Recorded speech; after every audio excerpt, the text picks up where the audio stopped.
What's going on, everybody? Welcome back into the channel. The Jaguars today lost to the New York Jets 32-25, or did they? We're going to get into it all. First of all, big shout out to this video's a sponsor, BetUS. And guys, on BetUS, the Jaguars were 3.5-point underdogs. Of course, they do not cover, but I'm on Team Tank, so I'm all for it. And the Jaguars lose by 7 in a pretty exciting game. But, nevertheless, if you guys want to get in on some action over on BetUS, they're offering you an awesome promo code of a 150% deposit bonus using promo code YouTube150.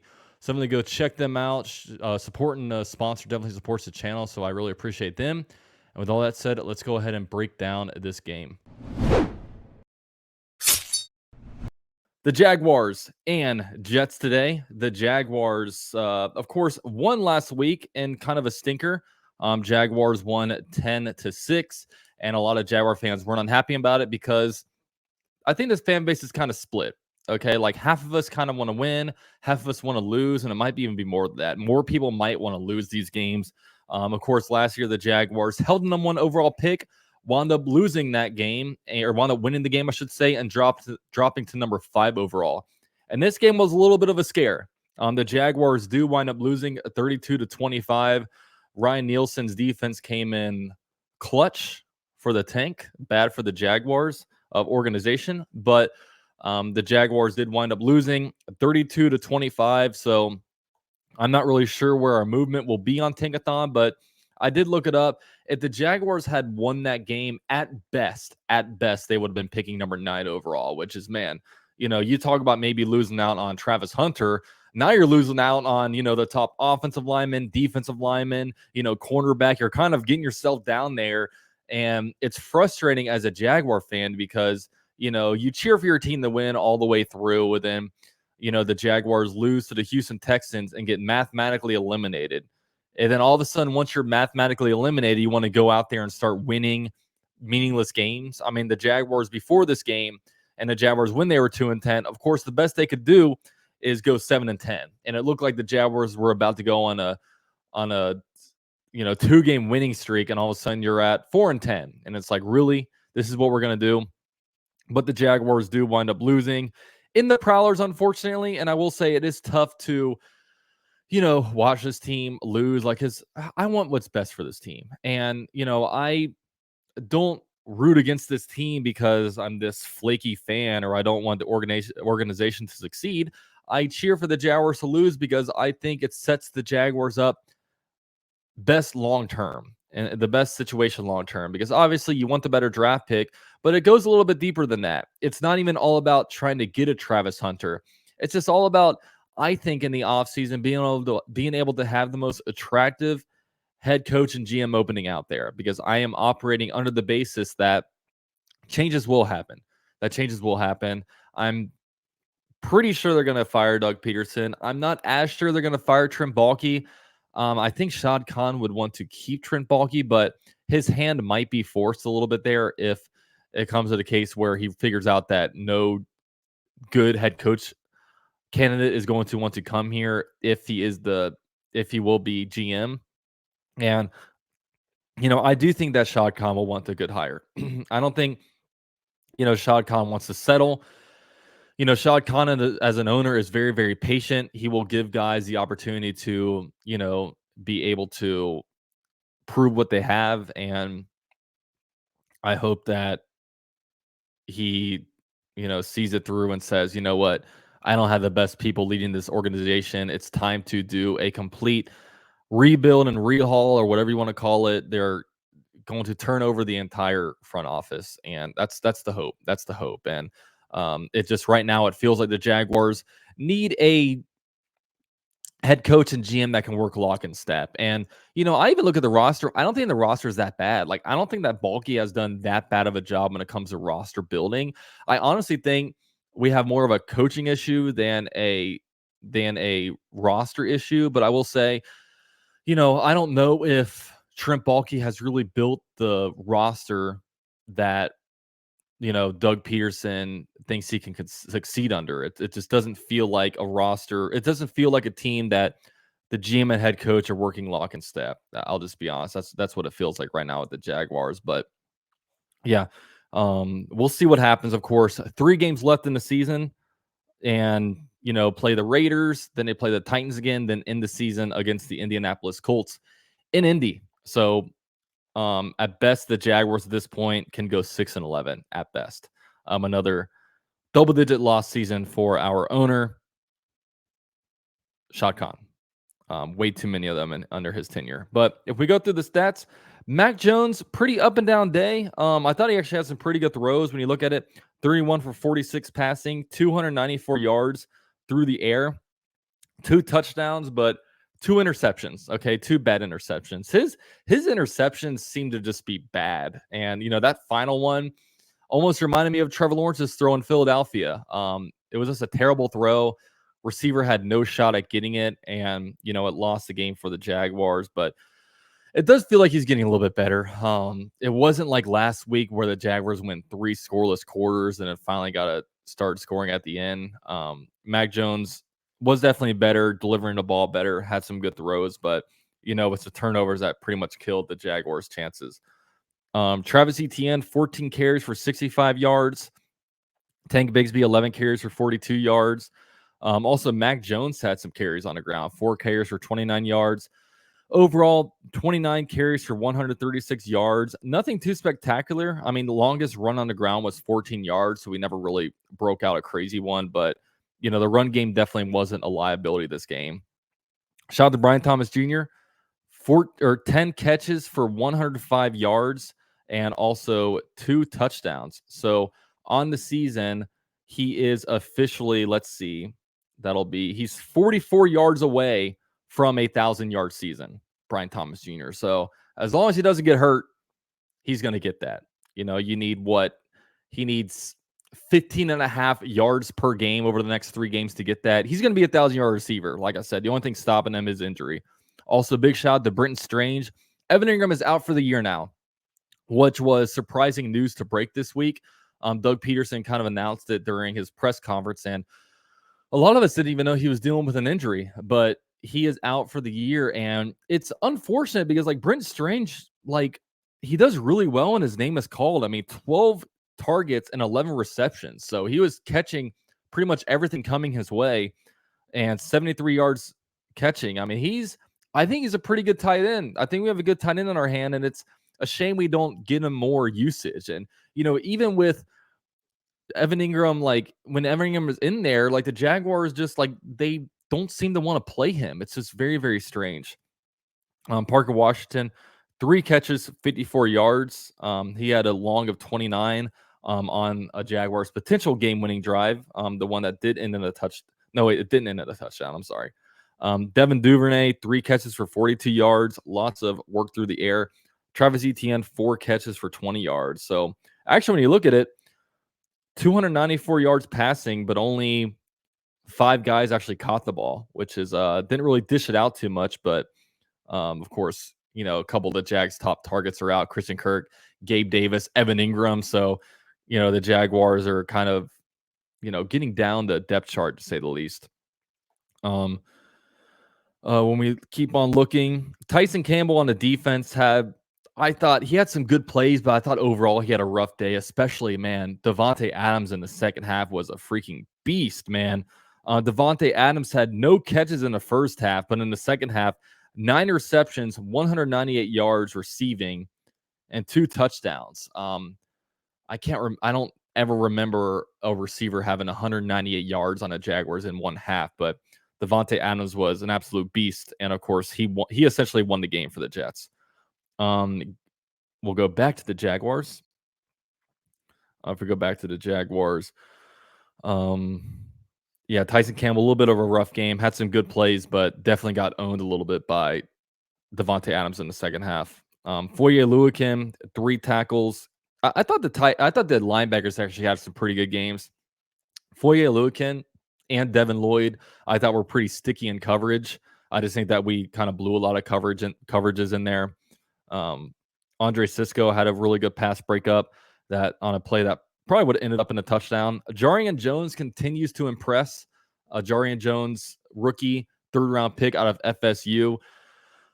He continues to flash, and he's going to be a really good player. He's going to be a really good player. So overall, good day from our rookie class. I didn't see Mason Smith flashing too much, but of course, he plays interior of the defensive line, so those players don't really stick out until you actually watch the film of the game.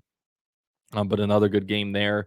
Josh Hines Allen had himself one tackle. Not really too much. I thought the Jaguars were getting pretty decent pressure, especially in the second half, but they weren't getting any sacks. I mean, only one sack um, on Aaron Rodgers, which by the way was from Jeremiah Ledbetter.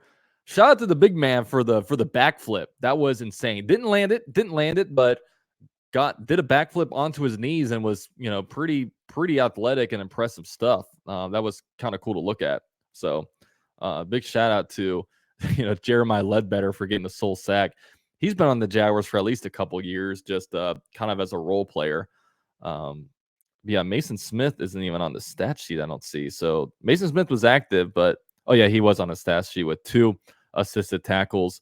Man, Devin Lloyd, 0 tackles but 1 assisted tackle. So that's kind of crazy. But yeah, overall, Cam Little had himself a really good game. 4 for 4 on field goals, long of 43, and 1 for 1 on extra points. So he had a total of 13 points off of his right shoe. So good stuff out of him. But yeah, New York, Aaron Rodgers only had 4 completions in the first half, but finished 16 of 30, 289 yards passing, 3 touchdowns and 0 interceptions. And yeah, I don't know. I'd be interested to see how Jets fans are feeling about this one, because I think they were all kind of in a similar position as Jags fans, where it's like, let's lose. And I say this all the time because I was live streaming this game on my YouTube channel, and people are like, why do you're a Jags fan? Why do you want to lose? And, people call me out for it. And look, when you're at this point, watch the games how you want to watch it. Okay. If you want your team to win, that's awesome. I don't get mad at you for that, or I don't blame you. It's, even for me, it's tough to watch these guys and actually root for them to lose because I'm a Jags fan. But I see the overall picture, and overall picture is that you teams are built through the draft. The NFL draft, like, you don't build teams through free agency. You build teams through the NFL draft, and getting the better picks is what is going to help your team out better in the long haul. And I'm looking at the long-term vision of this, and especially since I don't really know what kind of what causes or what really grinds Shad Khan's gears, but I don't think he's a very smart football person. So I don't know if he needs to see losses to get him to turn it around. Because what if the Jaguars, won this game and they're on a 2-game winning streak, and all of a sudden they beat the Raiders on a 3-game winning streak, and either and go 1-1 the last 2 games, and all of a sudden he looks at it and go, oh well, started off pretty bad, but we ended the year 4-1. That's pretty good. The talent is there. We're gonna keep Trent Baalke around. I could very well see Shad Khan doing that, and of course, we've seen him keep some guys around for too long, and it's a weird situation for the Jaguars because we're all counting these guys out, but they're not out yet. They're still here. So I don't know. 3 more games left, and in about 22 days, because of course no one's getting fired mid-season anymore. We're too close to the end of the season. But in 22 days, I believe it is Black Monday, the day after the Jags' final game of the season against the Indianapolis Colts. That will be when true poker hand is shown, and we can really know, what Shad Khan plans on doing with his team. So, outside of that, Aaron Rodgers was actually the team's leading rusher. I didn't realize how good the Jaguars were against the run. 6 rushes for 45 yards. I would like to know when the last time Aaron Rodgers had 45 yards rushing. Actually, him for Green Bay, he wasn't too bad running the ball. I mean, he didn't specialize in it, but he wasn't a statue like a Peyton Manning or Tom Brady. And he's always been really good at scrambling. Breece Hall, 9 carries for 30 yards. Ashton Davis, 1 carry for 21 yards. Davis, 5 carries for 24 yards. Braylon Allen, only 2 carries for 5 yards. He's typically the RB2 for the Jets, but he got hurt earlier in the game, so prayers up to him. The big thing is the passing category, man. Devontae Adams killed it. Like I said earlier, 9 receptions for 198 yards and 2 touchdowns after having no receptions in the first half. Those are just absolutely crazy numbers. Garrett Wilson, 3 catches for 56 yards. Breece Hall, 2 catches for 21 yards. So that's how that looks. Sauce Gardner had a good game, 1 interception. And Jaguars were actually, he had,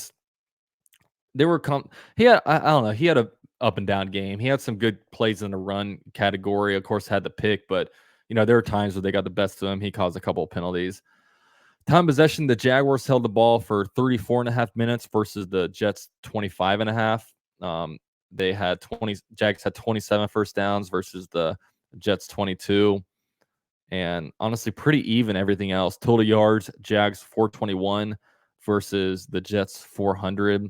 So pretty, and of course the score is pretty even, 32-25. And these are the kind of games that I want. Like, if we lose these games, I'd rather us put up some points. And it was exciting. I mean, and I've said so many times, like, I want our young players to do good and lose. And that's what happened. Brian Thomas Jr. over 100 yards passing. Jarian Jones had himself a good game.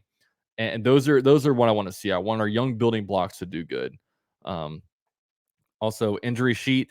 It looks like Walker Little let the game. I don't believe he came back in. So, of course, we'll know more about that as the days go on. So we'll see. I think even Brandon Sheriff went out for a little bit, but he was back in. That guy's tough, man. He gets hurt a lot, but he always answers the bell when he needs to go back in. So those are a couple of things for you guys. Now I want to go ahead and check out Tankathon, okay? Because that's what this is all about, right? I'm sitting here cheering for losses for a reason.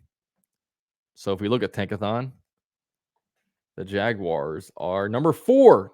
So we improved by 1 spot. The Jaguars moved from number 5 to number 4. However, I think it's the Patriots still had to play. So a good chance the Patriots, they play the Cardinals today. So a very winnable game. So they might jump up ahead of us and we'll still stick at the number 5 spot, but not a lot of movement. The Giants lost today. Hopefully the Vegas Raiders can win. Of course, the Jaguars had the head-to-head matchup next week against the Raiders. And if the Jaguars do lose that game, the Raiders would go behind them actually due to strength of schedule. I think, yeah, because the lower the strength of schedule, they deem you worse. So you actually get the jump ahead. So that'll be a big one for the tank. The Jaguars could move from number 4 to at very worst, actually from maybe number 5 to at the very worst, they'd move up 1 spot. So that's one thing to look at. Cleveland already played. So we got to root for the Patriots to win in this next window. The Bears 4-9, we're still waiting for them to play. New Orleans lost today, but I don't think the Jaguars are going to be in a situation where they get behind them. I mean, the Jaguars could go 2-1. The Raiders aren't a good team. We already beat the Titans, and for some reason we're pretty good against the Colts. So, and by the way, I think it's looking like Houston's pretty much clinched the AFC South. I was hoping that they would play a tough game against Miami and maybe lose because upcoming the Texans have Chiefs and Ravens, but they won this game. The Colts, they went today, they're 7-7. Technically 2 games back, but they're not going to be able to beat them in a tiebreaker. So essentially what would have to happen is Houston would have to finish the season 0-3 for the Colts to basically win. And I don't see that happening, especially when the Texans' last game was against the Tennessee Titans. So interesting stuff definitely on Tankathon. I would rather us be up here. I'd rather us be right here at number 32, but not yet, man. We're fighting for number 1 on Tankathon. That's all the Jaguars are fighting for. So we'll see. We'll see what actually happens. Now we can go ahead and switch this over to look through Twitter, see what Jaguars Twitter is saying. We got Brian Thomas when he puts on the Jaguars Prowler uniforms. Very true. So I think Brian Thomas Jr. had, actually, let me check this because that's an interesting point because I'm pretty sure Brian Thomas Jr. had 2 touchdowns the last time when he played the Colts and the Prowlers. Stats. I can't look it up here. Game log. Here we go. So against the Colts, he had 122 yards and 1 touchdown. So yeah, pretty good stats in the Prowlers. So 3 total touchdowns in the Prowlers. And I hope I hope these are our uniforms full time next year, or at least a revamp toward them. We're not going to go back to the old logo, but do some kind of redesign to look more like that, because man, our uniforms are just sad. I mean, look at these, man. These are so beautiful. Retweet to Pro Bowl vote for Brian Thomas Jr. We'll go ahead and retweet that. He's a beast, isn't he? Imagine a world where every team lays out their weekly uniform like this. Delightful aesthetic. It does, man. These are insane uniforms, man. It just has so much personality, so much flair. You got the outline on the numbers, you got the prowler on the sides, you got the stripe down the pants. Just so many things pop out about this. And of course, the nameplate is just elite. These Jaguars don't even have any outline on the current one. Just get one of them. A couple draft prospects for you guys from Michigan. This guy's a Michigan fan, so of course he wants that. 1 drive, 2 franchise records. Most receiving touchdowns by rookie in Jaguars history, Brian Thomas Jr. Let's go, man. And yeah, he's about what I say earlier, 44 yards away from 1,000. So, in the Jaguars history, only 2 players have multiple 1,000-yard seasons for the Jaguars. And that's Jimmy Smith and Keenan McCardell. I mean, too many players. We've had, one-hit wonders like DJ Chark, Allen Robinson, Allen Hurns, Christian Kirk, Calvin Ridley. All these guys have 1,000-yard seasons, but only one of them. We need more guys to be able to do this and just stack them. Like right now, Mike Evans has had a 1,000-yard season every single season since joining the NFL. I mean, first of all, it's crazy to stay healthy that often, but just being able to put up numbers like that every year is absolutely crazy. Yeah, there's a backflip. I don't want to show any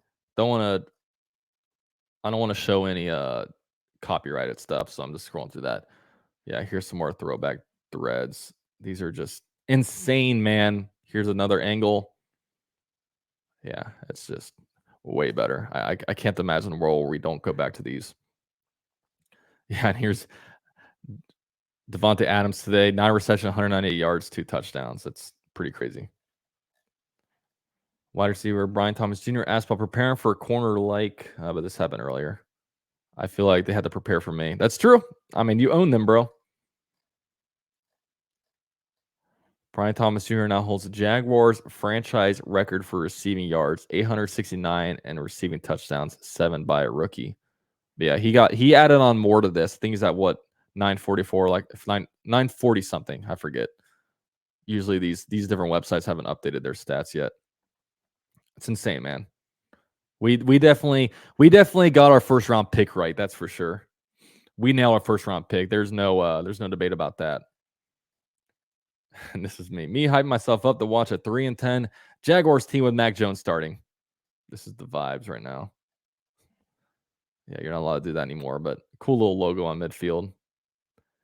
Favorite Jaguars, PTJ, Cam Little, Trevor Lawrence when he wins a game. That's true. Jaguars have scored more than 20 points. I repeat, Jaguars have scored 20 plus. Yeah, I think the over-under for this game was like 40.5. The total actually turned out to be 57. Jets versus Jaguars preview. Yeah, so this one was drawing a lot of attention. Shad Khan right before kickoff on field sighting, embracing Trevor Lawrence and meeting with Jets owner Woody Johnson. That's insane that you could be an owner of a team and not be on the field before the game. But yeah, that's unfortunately we got Press Taylor listening in here. But put in a good word, Trevor. Tell Shad, hey man, we gotta change some things around here, or I'm out. You might think this is too much left for the Jaguars and Mac Jones playing quarterback, so this is a backbreaking interception. It's going to hurt like hell. I don't know. Brian Thomas Jr. has registered 5 catches of 40-plus yards this season, including a 41-yarder in today's game, the most by a rookie wide receiver since wide receiver Jamar Chase in 2021. He had 8. Nice. So that's interesting. Hopefully he can break that. Let's see what this is saying. It's shameful, embarrassing. What happened to Jaguars uniforms over the last 15 years? This should be still the regular look. Facts, bro. We all agree. Tank Bigsby is averaging 5 yards per carry this season for the Jaguars. Tank Bigsby is only one of 7 qualifying running backs to average 5 or plus yards per carry this season. Pretty good stat. Pretty good stat. So with all that said, I'm going to stop sharing. But yeah, so big picture, the Jaguars dropped to 3-11. The Jaguars this upcoming week have, I guess, the end of the schedule, have play in Vegas next week. Which, by the way, guys, 4:25 kickoff. If you guys are trying to make plans for next week and you want to watch the Jaguars, but you don't really care about looking into it a lot, 4:25. So you can make some morning plans and come back to the Jaguars later on. But if you're a diehard like me, and if you're a diehard that still watches your team when you're 3-11, make sure you remember that. And then the Jaguars at home, the home finale against the Tennessee Titans, of course, just beat the Titans last week. Will they go for the sweep? Will they lose to them? We'll see. We'll see. And then they finish the season in Indianapolis. Now, it is to be said, even though the Jaguars are 3-11 on the season, they are 2-2 against the AFC South. They got swept by the Texans, but they are 1-0 against the Titans and 1-0 against the Colts. We'll see how that finishes up. I don't think the Colts are a very good team. I'm worried about each of these next 3 games, to be honest. Even though the Colts are 6-7, by the time you watch this, it might be over. But yeah, that's how. Those are the records of that. And that is the recap of this game against the New York Jets. Definitely know what you think. Big shout out to BetUS for sponsoring this video. Like I said earlier, 150% deposit bonus using promo code YouTube150 over there on BetUS. Thank you guys for watching, and you guys have a great rest of your night.